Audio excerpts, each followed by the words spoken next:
Mungu ametubariki na washirika wazuri sana.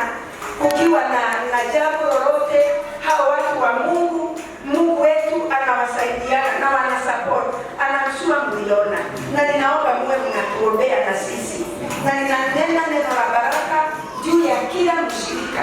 All the groups, wamama, wazee, praise and worship, kwaya Esther Biron, wote mlitolea sana. Na ninashukuru Mungu. Hata mimi kama mchungaji wenu hamkunihaibisha mkaacha hii jamii kwa mataa. When they needed you hamkumwacha. Na mimi I thank God. Na mimi waga naambia Bishop, we have a wonderful church. Na tuna watu tofauti sana na watu wazuri sana ambao wanajitolea. Mungu wetu abariki washirika wetu. Mungu pia amuonekanie na akutane na mahitaji yenu yote kulingana na utajiri wake ulio juu mbinguni. Msijipigie makofi.